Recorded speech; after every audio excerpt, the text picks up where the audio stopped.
నమస్తే ఏబిఎన్ ప్రేక్షకులకు శుభోదయం. స్పీన్ న్యూస్ కు స్వాగతం. రిషికొండ ప్యాలెస్ చూసి నివ్వెరపోయిన చంద్రబాబు. ఏపీలో పాడైన రోడ్లకు మహర్దశ. జమ్మూలో భారీ ఎన్కౌంటర్, ఎల్లుండే అమెరికా అధ్యక్ష ఎన్నికలు, నైరుతి బంగాళాఖాతంలో మరో అల్పపీడనం. ఇలాంటి వార్తల సమాహారం స్పీన్ న్యూస్ ఇప్పుడు చూద్దాం.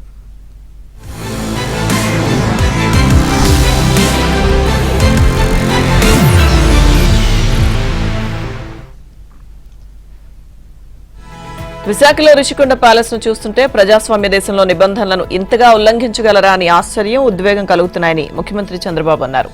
అధికారం అడ్డం పెట్టుకుని జగన్ చేసిన విధ్వంసం, బరితెగింపుపై చంద్రబాబు తీవ్ర ఆవేదన వ్యక్తం చేశారు. విశాఖ రిషికొండపై ప్యాలెస్ ను సందర్శించారు. 4 బ్లాకులను నిశితంగా పరిశీలించారు. ప్యాలెస్ బ్లూ ప్రింట్ తో పాటు వైశాల్యం, ఒక్కో బ్లాక్ లో నిర్మాణాల ప్రత్యేకతలు, ఇంటీరియర్, ఫ్లోరింగ్, సీలింగ్ ఫ్యాన్లు, బాత్ టబ్లు, ఇతర సౌకర్యాల గురించి ఏపీఐఏసీ వైస్ చైర్మన్ అభిజిత్ కిషోర్, పర్యాటక శాఖ కార్యదర్శి వినయ్ చంద్ చంద్రబాబుకు వివరించారు. విశాఖలోని రిషికొండ ప్యాలెస్ ను ఎలా ఉపయోగించాలనే దానిపై అందరి సూచనలు, సలహాలు తీసుకుని నిర్ణయం తీసుకుంటామన్నారు సీఎం చంద్రబాబు. ప్రజాధనం అంటే బాధ్యత లేని, ప్రజలంటే లెక్కలేని, ప్రజాస్వామ్యం అంటే భయం లేని పాలకులు కట్టిన నిర్మాణాలను మీడియా, ప్రజాప్రతినిధులతో కలిసి పరిశీలించానని, ప్రభుత్వ సొమ్ము కోట్లు కుమ్మరించి వ్యక్తిగత విలాసాల కోసం కట్టిన ఈ భవనాలను రాష్ట్రం కోసం ఎలా ఉపయోగించుకోవాలో చర్చిస్తున్నామని ఎక్స్లో ఆయన పేర్కొన్నారు. జగన్ వంటి వ్యక్తులు రాజకీయంగా పనికొస్తారో లేదో అనే దానితో పాటు రిషికొండ ప్యాలెస్ పేరుతో జగన్ చేసిన అరాచకాన్ని ప్రజల్లో చర్చకు పెడతామని చంద్రబాబు తెలిపారు. ప్యాలెస్ ను మొత్తం వీడియో తీసి ప్రజలకు అందుబాటులో ఉండేలా ఆన్లైన్లో ఉంచుతామన్నారు. ప్రజలను ప్యాలెస్ సందర్శనకు అనుమతిస్తామని, ప్యాలెస్ పై వారి అభిప్రాయాలను తీసుకున్న తర్వాత దీనిని దేనికి ఉపయోగించుకోవచ్చు అనే దానిపై నిర్ణయిస్తామని సీఎం చెప్పారు. గత పాలకుల నిర్లక్ష్యం వల్లే అభివృద్ధికి చిహ్నాలైన రోడ్లు అధ్వానంగా మారాయని, 860 కోట్లతో మరమ్మతులు చేపట్టి వచ్చే సంక్రాంతి నాటికి రాష్ట్రంలో గుంతలు లేని రహదారులుండేలా చూస్తామని ముఖ్యమంత్రి చంద్రబాబు అన్నారు. దీనికోసం 860 కోట్లు కేటాయించినట్లు తెలిపారు. అనకాపల్లి జిల్లా పర్వాడ మండలం వెనల్పాలెంలో నిర్వహించిన గుంతల రహిత ఏపీ మిషన్ ను చంద్రబాబు ప్రారంభించారు. పర్వాడ అచ్యుతాపురం రోడ్డుపై ఉన్న గుంతలను పూడ్చే పనులకు ముఖ్యమంత్రి చంద్రబాబు కొబ్బరికాయ కొట్టారు. పర్వాడ సినిమా హాల్ జంక్షన్ లో శిలాఫలకాన్ని ఆవిష్కరించిన అనంతరం స్వయంగా ప్రొక్లైనర్ ఎక్కి రోడ్డు పనులను ప్రారంభించారు.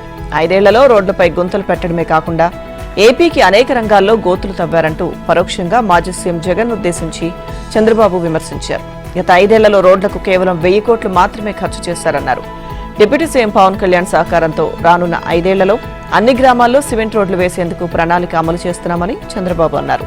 ఇక జగన్ దిగిపోయే సమయానికి R&B కాంట్రాక్టర్లకు 1060 కోట్ల బకాయి పెట్టారని, R&B రోడ్లపై 10.5 లక్షల కోట్ల అప్పు చేశారన్నారు. ఇప్పుడు రోడ్లపై అప్పు అడగాలన్నా ఇచ్చేవాడు లేకుండా చేశారని ఆరోపించారు. కాగా మిట్టల్ అనే వ్యక్తి అనకాపల్లి జిల్లా నక్కపల్లి వద్ద 70,000 కోట్ల పెట్టుబడులతో స్టీల్ ప్లాంట్ పెట్టేందుకు ముందుకొచ్చారన్నారు.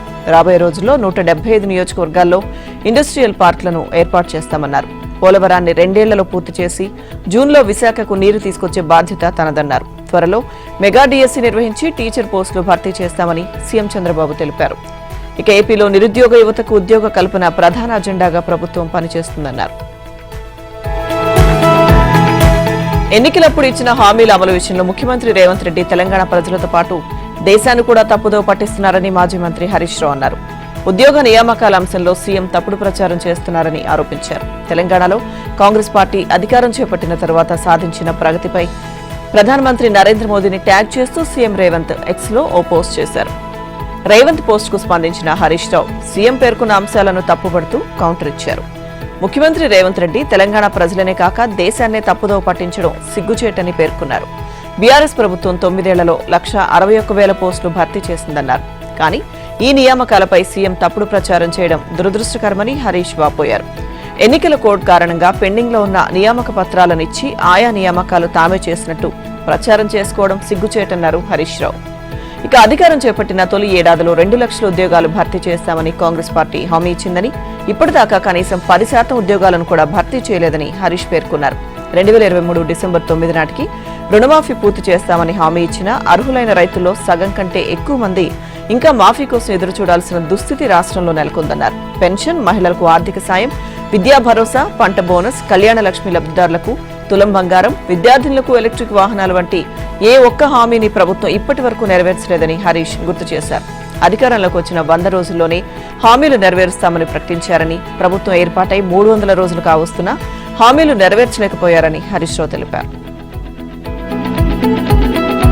తెలంగాణ ప్రభుత్వం ప్రతిష్టాత్మకంగా చేపడుతున్న సమగ్ర ఇంటింటి కుటుంబ సర్వే ద్వారా కులాల వారీగా లెక్క తేలితే సమన్యాయం జరుగుతుందని పెద్దపల్లి ఎంపీ గడ్డం వంశీ అన్నారు. మంచిర్యాల జిల్లా కేంద్రంలో ఏర్పాటు చేసిన కుల సంఘాల సమావేశానికి ఎమ్మెల్యే ప్రేమ్ సాగర్ రావుతో కలిసి హాజరయ్యారు.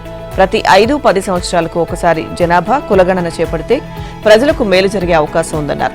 ఆయా సామాజిక వర్గాల జనాభా ప్రాతిపదికన ప్రభుత్వ సంక్షేమం, అభివృద్ధి పథకాలు అమలు చేయడానికి అవకాశం ఉంటుందని తెలిపారు. ఇక తెలంగాణలో గత 10 సంవత్సరాలలో ఒక్క రేషన్ కార్డు కూడా బీఆర్ఎస్ ప్రభుత్వం ఇవ్వలేదని ఆరోపించారు. దీనివల్ల చాలా మంది నిరుపేదలు సంక్షేమ పథకాలకు దూరమయ్యారని దుయ్యబట్టారు. కులగణన కార్యక్రమాన్ని తెలంగాణలో సక్సెస్ చేస్తే దేశానికి రోల్ మోడల్ గా తెలంగాణను ఈ ప్రజాప్రభుత్వం నిలబెడుతుందని భరోసా కల్పించారు. తెలంగాణ స్థానిక సంస్థల వారీగా కల్పించాల్సిన రిజర్వేషన్ల దామాషాపై రాజకీయ పార్టీలు, కుల సంఘాలు ప్రజల నుంచి అభ్యర్థనలు, సలహాలు స్వీకరిస్తామని అనంతరం మంచిర్యాల శాసనసభ్యుడు కొక్కిరాల ప్రేమ్ సాగర్ రావు అన్నారు. ఈ సందర్భంగా జిల్లా నుంచి పెద్ద సంఖ్యలో కుల సంఘాలు, ఉపకుల సంఘాల ప్రతినిధులు, రాజకీయ నాయకులు, వివిధ వర్గాలకు చెందిన ప్రతినిధులు అభ్యర్థనలను, సూచనలను ఇచ్చి ప్రభుత్వం దృష్టికి తీసుకువెళ్లి సామాజిక న్యాయం అందించి తెలంగాణ అన్ని రంగాల్లో అభివృద్ధి సాధించే విధంగా కృషి చేస్తామని అన్నారు. బీఆర్ఎస్ పై మాజీ ఎమ్మెల్యే కాంగ్రెస్ నేత మైనంపల్లి హనుమంతరావు ఆగ్రహం వ్యక్తం చేశారు. పథకాల పేరుతో పబ్బం గడుపుకున్నారే తప్ప ఒరగబెట్టిందేమీ లేదన్నారు. మెదక్లో డీసీసీ అధ్యక్షులు ఆంజనేయులు గౌడ్ అధ్యక్షతన జరిగిన బీసీ కులగణన కార్యక్రమానికి ఎమ్మెల్యే డాక్టర్ మైనంపల్లి రోహిత్, అలాగే మాజీ ఎమ్మెల్యే మైనంపల్లి హనుమంతరావు ముఖ్య అతిథిగా హాజరయ్యారు. బీసీలకు పెద్దపీట వేసింది కాంగ్రెస్, తెలుగుదేశం పార్టీలేనని, కాంగ్రెస్ చేపట్టిన కులగణనతో బీసీలకు న్యాయం జరుగుతుందని, బీసీ వర్గాలు రాజకీయంగా ఎదిగే అవకాశం లభిస్తుందని మైనంపల్లి చెప్పారు. 10 ఏళ్లుగా తెలంగాణను పాలించిన బీఆర్ఎస్ నేతలు అభివృద్ధి పేరుతో దోచుకుని దాచుకున్నారు తప్ప ఒరగబెట్టిందేమీ లేదంటూ మైనంపల్లి వ్యాఖ్యానించారు. రాహుల్ గాంధీ, ప్రియాంక గాంధీలు దేశ ప్రజల మంచి కోసమే సామాన్య జీవితం అనుభవిస్తూ ప్రజా సంక్షేమ పథకాలు ప్రవేశపెడుతున్నారని కొనియాడారు. ఇక ప్రస్తుతం తెలంగాణ ప్రభుత్వం నిర్వహిస్తున్న బీసీ కులగణనలో ప్రతి ఒక్కరూ పాల్గొనాలని, అన్ని వివరాలు ప్రభుత్వానికి అందిస్తే సంక్షేమ పథకాలు అందరికీ అందుతాయని మైనంపల్లి చెప్పారు. ఏపీలో మహిళలు, చిన్నారులపై హత్యలు, అత్యాచారాలు దారుణంగా పెరిగిపోయాయని గుంటూరు జిల్లా వైసీపీ అధ్యక్షుడు అంబటి రాంబాబు విమర్శించారు. వైసీపీ ప్రభుత్వం అధికారంలో ఉన్నప్పుడు మహిళలకు అన్యాయం జరిగిందని గొంతు చించుకున్న వారిలో ఒక్కరైనా ఇప్పుడు ఎందుకు స్పందించడం లేదన్నారు. గుంటూరు జిల్లా తెనాలిలో రౌడీ షీటర్ నవీన్ దాడి చేయడంతో బ్రెయిన్ డెడ్ కు గురై చికిత్స పొందుతూ మృతి చెందిన జహన్న కుటుంబ సభ్యులను అంబటి రాంబాబు పరామర్శించారు. మాజీ ఎమ్మెల్యే అన్నాబత్తున శివకుమార్తో కలిసి నివాసానికి వెళ్లిన అంబటి రాంబాబు మృతురాలి తల్లిదండ్రులను పరామర్శించి 10 లక్షల రూపాయల చెక్కును అందజేశారు. ఇక దళిత యువతిని దారుణంగా హత్య చేశారని అంబటి విమర్శించారు. వైసీపీ ప్రభుత్వంలో మహిళలకు అన్యాయం జరిగిందని గొంతు చించుకున్న టీడీపీ, జనసేన నాయకులు ఇప్పుడు ఒక్కరు కూడా మాట్లాడడం లేదని అంబటి ప్రశ్నించారు. ఎస్సీ వర్గీకరణతో దళితుల మధ్య చిచ్చుపెట్టిన కేంద్ర, రాష్ట్ర ప్రభుత్వాలు రాజకీయ లబ్ధి పొందేందుకు చూస్తున్నాయని జాతీయ మాల మహానాడు రాష్ట్ర అధ్యక్షుడు పిల్లి సుధాకర్ విమర్శించారు. ఎస్సీ వర్గీకరణను వ్యతిరేకిస్తూ జాతీయ మాల మహానాడు ఆధ్వర్యంలో చేపట్టిన మాలల మహాపాదయాత్రకు మహబూబాబాద్ జిల్లా కేంద్రంలో మాల మహానాడు శ్రేణులు, అభిమానులు అపూర్వ స్వాగతం పలికారు. వర్గీకరణ కుట్రలో మందకృష్ణను పావుగా వాడుకుంటూ అతని భుజాలపైకి తుపాకీ పెట్టి మాలలను ప్రధాని మోదీ కాల్చే ప్రయత్నం చేస్తున్నారని సుధాకర్ ఆరోపించారు. ఆర్టికల్ 341ని వివరించకుండా ఎస్సీ వర్గీకరణ చేపట్టవద్దని, మాలలపై చిన్నచూపు తగదన్నారు. ఇక మనువాదుల కుట్రను తిప్పికొట్టేందుకు మాలలు ముందుండి పోరాడాలని పిలుపునిచ్చారు. ఎస్సీ వర్గీకరణకు నేతలు ప్రయత్నిస్తే వారు కూర్చున్న కుర్చీల నుంచి లేపుతామని ఆయన హెచ్చరించారు. ఇటీవల జరిగిన ఏపీ ఎన్నికల సమయంలో చేసిన ఖర్చులకు సంబంధించిన బిల్లులు ఇంకా చెల్లించకపోవడంతో గుంటూరు జిల్లా పొన్నూరు డిప్యూటీ తహసీల్దార్ ప్రశాంతి కన్నీరు పెట్టుకున్నారు. ఇటీవల జరిగిన సార్వత్రిక ఎన్నికల సమయంలో సిబ్బంది భోజనాలు, ఎన్నికల ప్రక్రియకు సంబంధించి ఆమె 10 లక్షల వరకు ఖర్చు చేసినట్టు తెలుస్తుంది. దీనిలో 2 లక్షలు బంగారం తాకట్టు పెట్టి తెచ్చానని, ఇప్పటికీ బిల్లులు రాకపోతే తన కుటుంబ సభ్యులకు ఎలా సమాధానం చెప్పాలని ప్రశాంతి ఆందోళన వ్యక్తం చేశారు. బిల్లుల విషయంపై తహసీల్దార్ను అడిగితే ఏవేవో కారణాలు చెబుతున్నారని, తనకు రావాల్సిన బిల్లు బకాయిలు కాకుండా వేరే వ్యక్తుల బిల్లులు మాత్రం మంజూరు చేస్తున్నారని కన్నీరు పెట్టుకున్నారు. ఈ విషయానికి సంబంధించి పొన్నూరు తహసీల్దార్ కార్యాలయంలో జరిగిన సంభాషణల వీడియోలు వైరల్గా మారాయి. కొమరం భీం ఆసిఫాబాద్ జిల్లా కాంగ్రెస్ సమావేశం రసాభాసగా మారింది. జిల్లా పార్టీ అధ్యక్షుడు విశ్వప్రసాదరావు, నియోజకవర్గ ఇన్ఛార్జ్ శ్యామ్ నాయక్ వర్గాల మధ్య విభేదాలు బయటపడ్డాయి. శ్యామ్ నాయక్ మాట్లాడుతున్న సమయంలో విశ్వప్రసాద్ వర్గీయులు అతడికి వ్యతిరేకంగా నినాదాలు చేశారు. దీంతో 2 వర్గాల మధ్య తీవ్ర వాగ్వాదం, తోపులాట జరిగింది. పరస్పరం కుర్చీలు విసురుకున్నారు. వ్యతిరేక నినాదాలతో గందరగోళం ఏర్పడింది.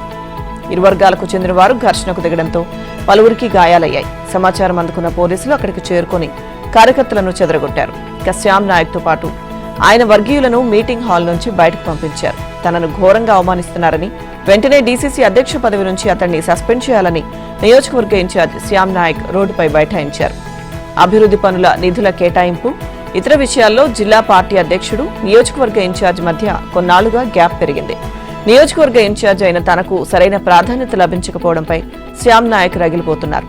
ఇద్దరి మధ్య నెలకొన్న విభేదాలు ఈ సమావేశంలో రచ్చకెక్కాయి. శ్రీ సత్యసాయి జిల్లా ఓబులదేవ్ చెరువు మండలం కొండకమర్లలో వివాహిత హత్య కేసులో నిందితుడిని పోలీసులు అరెస్ట్ చేశారు.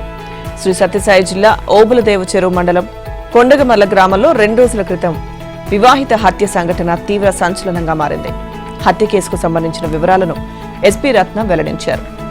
కొండకుమర్ల గ్రామానికి చెందిన వ్యక్తి ఓ మహిళతో వివాహేతర సంబంధం ఏర్పరచుకున్నాడని, ఆమె అతని కాదని మరొక వ్యక్తితో సంబంధం పెట్టుకోవడంతో పగ పెంచుకుని ఆమె ఇంట్లోనే ప్రియురాలను హతమార్చాడు. గొంతునులిమి చంపి పరారయ్యాడు. మృతురాలి భర్త ఫిర్యాదుతో పోలీసులు దర్యాప్తు చేపట్టి నిందితుడిని అదుపులోకి తీసుకున్నారు. సెల్ ఫోన్ సిగ్నల్స్ ఆధారంగా నిందితుడిని పట్టుకున్నామని ఎస్పీ చెప్పారు. 48 గంటల్లోపు హత్య కేసును ఛేదించడంతో నల్లమడ సీఐతో పాటు పోలీసు సిబ్బందిని ఎస్పీ రత్న రివార్డు ప్రకటించి అభినందించారు.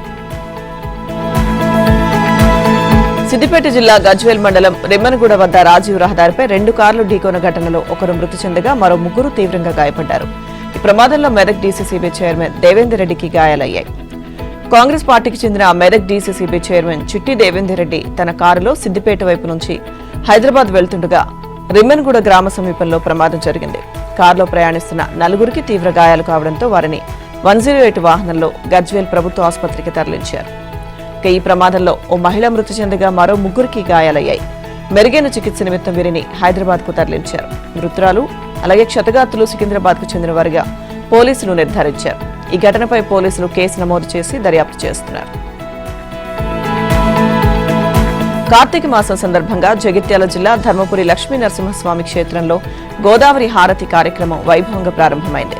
ఈ సందర్భంగా అర్చకులు ఆలయం నుంచి గోదావరి తీరం వరకు మేళతాళాలతో ఊరేగింపుగా వెళ్లి వేద పండితుల మంత్రోచ్చారణల మధ్య అర్చకులు గోదావరి నదీమ తల్లికి విశేష పూజలు నిర్వహించారు. అనంతరం గోదావరి నదికి హారతి సమర్పించారు. ఈ సందర్భంగా మహిళలు, భక్తులు గోదావరి నదిలో కార్తీక దీపాలను వదిలి తమ భక్తి శ్రద్ధలను చాటుకున్నారు. వేడుకల్లో ప్రభుత్వ విప్ అడ్లూరి లక్ష్మణ్ కుమార్ పాల్గొని గోదావరి మాతకి ప్రత్యేక పూజలు నిర్వహించారు. గోదావరి హారతి కార్యక్రమంలో పాల్గొనడం సంతోషంగా ఉందని, గోదావరి తల్లి ఆశీస్సులు ప్రజలందరిపై ఉండాలని ఆకాంక్షిస్తున్నట్లు విప్ లక్ష్మణ్ కుమార్ తెలిపారు. తిరుపతి జిల్లా శ్రీకాళహస్తీశ్వర స్వామివారి దేవస్థానం నందు కార్తీక మాసం పురస్కరించుకుని 2వ రోజు దేవస్థానం ప్రాంగణంలోని ఓంజల్ సేవ మండపం వద్ద ఆకాశదీప కార్యక్రమాన్ని దేవస్థానం పురోహితులు శాస్త్రోక్తంగా నిర్వహించారు. ఈ కార్యక్రమంలో దేవస్థానం కార్యనిర్వహణాధికారి ఎస్ఎస్ చంద్రశేఖరాజు దంపతులు, డిప్యూటీ ఈవో ఎన్ఆర్ కృష్ణారెడ్డి, ఆలయ అధికారులు, సిబ్బంది, భక్తులు పాల్గొన్నారు. వక్ఫ్ భూముల వివాదంలో రైతులకు జారీ చేసిన అన్ని నోటీసులను వెంటనే ఉపసంహరించుకోవాలని కర్ణాటక ముఖ్యమంత్రి సిద్దరామయ్య అధికారులను ఆదేశించారు. రెవెన్యూ శాఖ, మైనారిటీ సంక్షేమ శాఖ, కర్ణాటక వక్ఫ్ బోర్డు ఉన్నతాధికారులతో జరిగిన ఉన్నత స్థాయి సమావేశంలో ఈ మేరకు నిర్ణయం తీసుకున్నారు.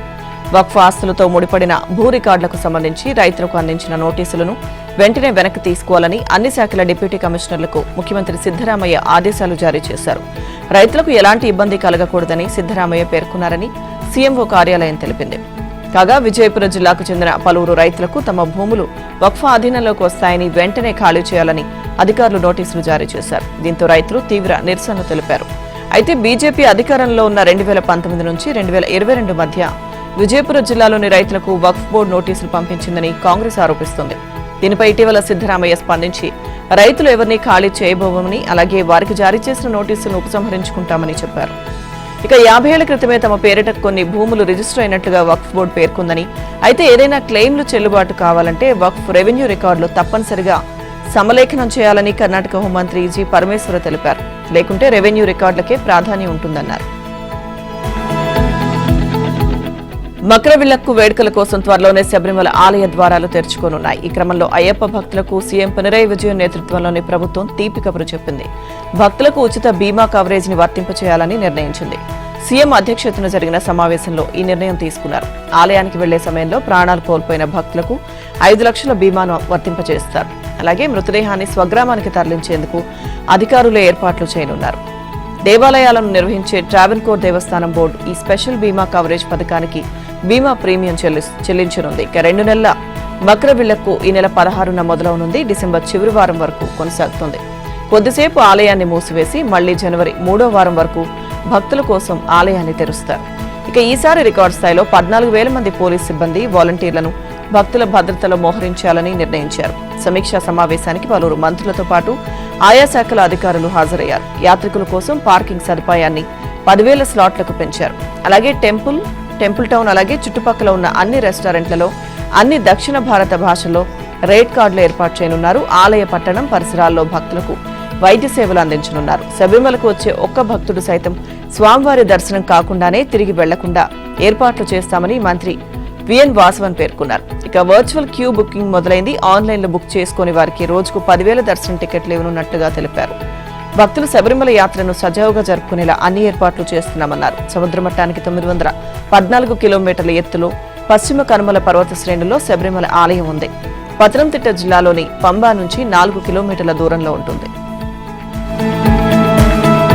నైరుతి బంగాళాఖాతంలో ఈ నెల 6, 7 తేదీల్లో అల్పపీడనం ఏర్పడనుంది. ఇది తీరం వైపునకు అల్పపీడనంగానే వచ్చి బలహీనపడుతుందని వాతావరణ శాఖ పేర్కొంది. దీని ప్రభావంతో తమిళనాడు, దక్షిణ కోస్తా, రాయలసీమల్లో ఈ నెల 6, 7 తేదీల్లో వర్షాలు కురిసే అవకాశం ఉంది. ఇది కాకుండా ఈ నెల 2వ వారంలో బంగాళాఖాతంలో మరో అల్పపీడనం ఏర్పడుతుందని, అది బలపడి వాయుగుండంగా మారే అవకాశం ఉందని నిపుణులు అంచనా వేస్తున్నారు.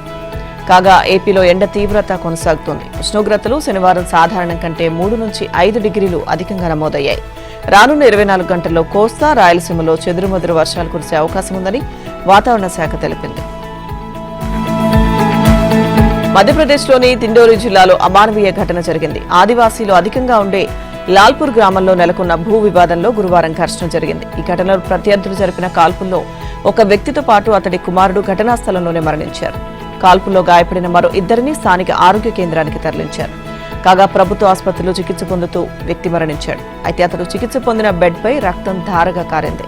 ఈ నేపథ్యంలో 5 నెలల గర్భిణి అయిన మృతుడి భార్యతో ఆ బెడ్ను ఆసుపత్రి సిబ్బంది శుభ్రం చేయించారు. బెడ్కు అంటుకున్న రక్తాన్ని తుడిపించారు. ఇక ఆ తర్వాత టిష్యూ పేపర్తో అంతా క్లీన్ చేయించారు. ఇక మరోవైపు ఈ వీడియో క్లిప్ సోషల్ మీడియాలో వైరల్ గా మారింది. దీంతో ప్రభుత్వ ఆసుపత్రి సిబ్బందిపై విమర్శలు వెల్లువెత్తాయి. ఈ నేపథ్యంలో ఆరోగ్య కేంద్ర ఇన్ఛార్జ్ డాక్టర్ స్పందించారు. ఆసుపత్రిలో క్లీనింగ్ సిబ్బంది ఉన్నారని తెలిపారు. భర్త మరణించిన బెడ్ ను క్లీన్ చేయాలని మృతుడి భార్యకు ఎవరూ చెప్పలేదన్నారు. కాల్పుల్లో భర్త మరణించిన నేపథ్యంలో సాక్ష్యం కోసం రక్తాన్ని గుడ్డతో తొడవడానికి ఆమె అనుమతి కోరిందని తెలిపారు. ఈ ఘటన గురించి ఎలాంటి ఫిర్యాదు అందలేదన్నారు పోలీసులు. విమానాలకు వరుస బాంబు బెదిరింపుల వేళ అప్రమత్తంగా ఉండాల్సిన తరుణంలో భారీ భద్రతా వైఫల్యం బయటపడింది. అక్టోబర్ 27న దుబాయ్ నుంచి ఢిల్లీ వచ్చిన ఎయిర్ ఇండియా విమానంలో తూటా లభ్యమైంది. AI 916 విమానంలో సిబ్బంది శుభ్రం చేస్తుండగా ప్రయాణికుల సీట్ పాకెట్లో తూటా దొరికింది. దీంతో ఆయుధ చట్టం ప్రకారం FIR నమోదు చేసిన పోలీసులు దర్యాప్తు ప్రారంభించారు. మరోవైపు ఇండియన్ ఎయిర్లైన్స్ కు చెందిన విమానానికి బాంబు బెదిరింపు వచ్చింది. ఖాట్మండు నుంచి ఢిల్లీ వెళ్లే విమానంలో బాంబు ఉందంటూ ఆగంతకుల నుంచి సమాచారం రావడంతో అధికారులు అప్రమత్తమయ్యారు. నేపాల్ రాజధాని ఖాట్మండులోని త్రిభువన్ అంతర్జాతీయ విమానాశ్రయంలో అధికారులు 4 గంటల పాటు తనిఖీలు చేశారు. చివరకు బాంబు బెదిరింపు ఒట్టిదేని తేల్చారు. ఈ నెల 28న కూడా నేపాల్ నుంచి ఢిల్లీకి వెళ్లాల్సిన ఎయిర్ ఇండియా విమానానికి కూడా ఇలాగే బాంబు బెదిరింపు వచ్చింది. సోషల్ మీడియా ద్వారా మొత్తం 19 ఇండిగో విమానాలకు బెదిరింపులు వచ్చాయని అధికారులు తెలిపారు. గత 2 వారాల్లో ఇప్పటి వరకు 510 స్థానిక, అంతర్జాతీయ విమానాలకు బాంబు బెదిరింపులు వచ్చాయి. కాగా బీహార్లోని దర్భంగా నుంచి న్యూఢిల్లీ వచ్చే బీహార్ సంపర్క్ క్రాంతి ఎక్స్ప్రెస్ కు కూడా శుక్రవారం సాయంత్రం ఇలాంటి హెచ్చరిక వచ్చింది. దీంతో రైలును మధ్యలో ఓ స్టేషన్లో నిలిపివేసి క్షుణ్ణంగా తనిఖీలు చేశారు. అయితే ఎలాంటి పేలుడు పదార్థాలు లభించలేదు. జమ్మూ కాశ్మీర్లో ఉగ్రవాదులను చంపకూడదన్న ఎన్సీ అధ్యక్షుడు ఫరూక్ అబ్దుల్లా వ్యాఖ్యలపై మహారాష్ట్రకు చెందిన NCP SP chief Sharad Pawar స్పందించారు. ఆయన చిత్తశుద్ది, నిజాయితీపై తనకు ఎలాంటి సందేహం లేదని తెలిపారు. ఫరూక్ అబ్దుల్లా ప్రకటనను కేంద్ర ప్రభుత్వం సీరియస్ గా తీసుకోవాలని అన్నారు. ఫరూక్ చేసిన ప్రకటనపై కేంద్ర ప్రభుత్వం, హోంమంత్రిత్వ శాఖ తీవ్రంగా పరిగణించాలని పవార్ సూచించారు. ఆ పరిస్థితిని ఎలా పరిష్కరించవచ్చన్న దానిపై కసరత్తు చేయాలని డిమాండ్ చేశారు. ఫరూక్ అబ్దుల్లా వ్యాఖ్యలపై కేంద్ర రక్షణ మంత్రి రాజ్నాథ్ ఆందోళన వ్యక్తం చేశారు. జమ్మూ కాశ్మీర్లో టెర్రరిస్టుల దాడులు దురదృష్టకరమని అన్నారు. సరిహద్దుల్లో ఎలాంటి భద్రతా లోపం లేదని, ఉగ్రవాదులకు భద్రతా దళాలు తగిన సమాధానం ఇస్తున్నాయని అన్నారు. జమ్మూ కాశ్మీర్లో ఉగ్రదాడులు దురదృష్టకరమని, ఇది భద్రతా లోపాల సమస్య కాదన్నారు. గతంతో పోలిస్తే దాడులు తగ్గాయని, మన భద్రతా దళాలు అప్రమత్తంగా ఉన్నాయని స్పష్టం చేశారు. రాజకీయ వ్యూహకర్త నుంచి రాజకీయ పార్టీ నేతగా మారిన ప్రశాంత్ కిషోర్ కు చెందిన జన్సురాజ్ పార్టీకి ఎన్నికల గుర్తుగా స్కూల్ బ్యాగ్ ను ఎన్నికల సంఘం కేటాయించింది. బీహార్ ఉప ఎన్నికల్లో ఈ గుర్తుపై ఆ పార్టీ పోటీ చేయనుంది. తెరారి, రామ్గఢ్, బెల్గంజ్, ఇమాంగంజ్ అసెంబ్లీ స్థానాలకు అభ్యర్థులను ఇప్పటికే ప్రశాంత్ కిషోర్ ప్రకటించారు. ఇక ఎన్నికలు సమీపిస్తున్న నేపథ్యంలో ఆయన విస్తృతంగా ప్రచారం చేస్తున్నారు.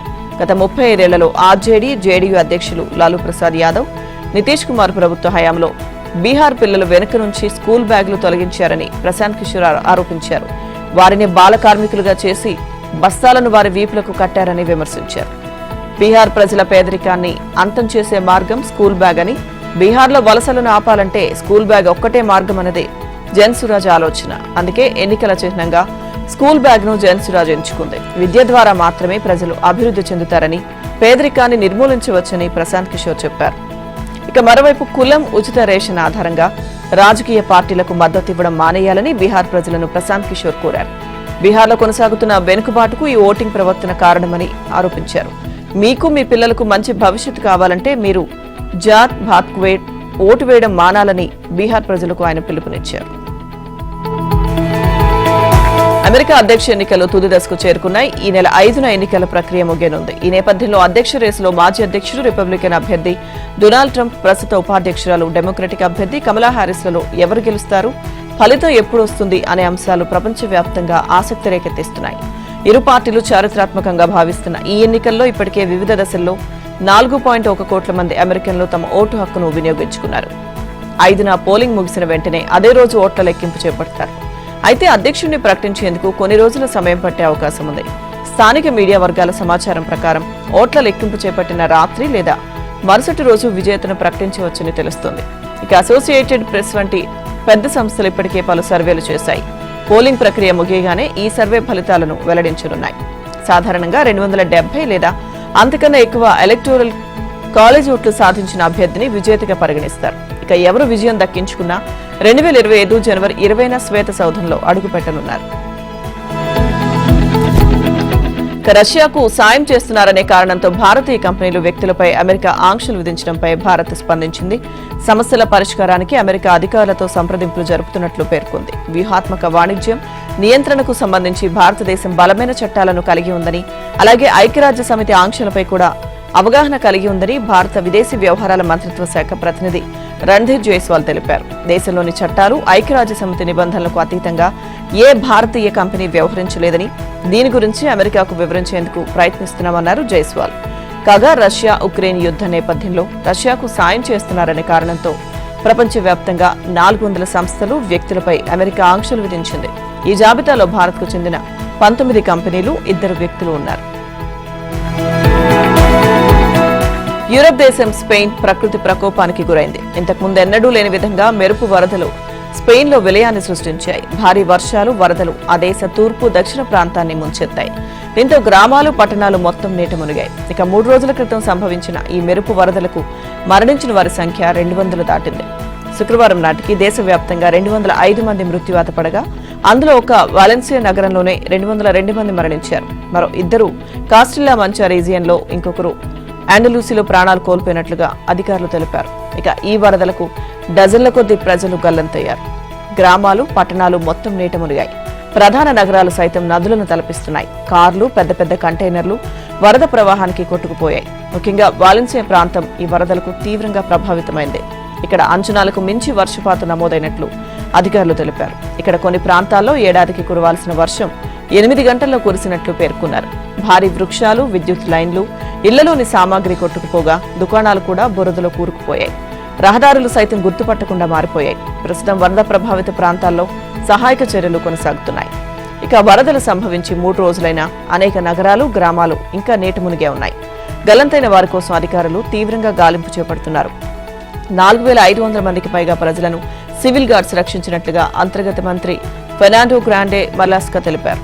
దాదాపు 3000 మంది అధికారులు రెస్క్యూ ఆపరేషన్స్ లో పాల్గొంటున్నారు. కార్లు, శిథిల భవనాల్లోని మృతదేహాలను వెలికి తీసేందుకు ప్రయత్నం చేస్తున్నారు. డ్రోన్లు, హెలికాప్టర్లు, స్నిఫర్ డాగ్ల సాయంతో సహాయక చర్యలు చేపడుతున్నారు. న్యూజిలాండ్తో జరుగుతున్న టెస్ట్ సిరీస్ లో మొదటి 2 టెస్టులు ఓడిన టీమిండియా 3వ టెస్టులో మాత్రం గెలిచేలా కనిపిస్తోంది. ఈ మ్యాచ్లో ఎలాగైనా గెలిచి ప్రపంచ టెస్ట్ ఛాంపియన్షిప్ అవకాశాలను మెరుగుపరుచుకోవాలని పట్టుదలగా ఉంది. ముంబై వేదికగా కివీస్తో జరుగుతున్న 3వ టెస్టులో టీమిండియా విజయంపై కన్నేసింది. రెండో రోజు ఆట ముగిసే సమయానికి న్యూజిలాండ్ రెండో ఇన్నింగ్స్లో 9 వికెట్లు కోల్పోయి 171 పరుగులు చేసింది. ప్రస్తుతం 143 పరుగుల ఆధిక్యంలో ఉంది. ఇక ఈ మ్యాచ్లో తొలుత బ్యాటింగ్ చేసిన న్యూజిలాండ్ 235 పరుగులు చేసింది. అనంతరం బ్యాటింగ్ దిగిన టీమిండియా 263 పరుగులకు ఆలౌట్ అయింది. కివీస్పై స్వల్ప ఆధిక్యాన్ని సాధించింది. అనంతరం రెండో ఇన్నింగ్స్లో బ్యాటింగ్ దిగిన న్యూజిలాండ్ 9 వికెట్లు కోల్పోయి 171 పరుగులు చేసింది. ప్రస్తుతానికి 143 పరుగుల ఆధిక్యంలో ఉంది.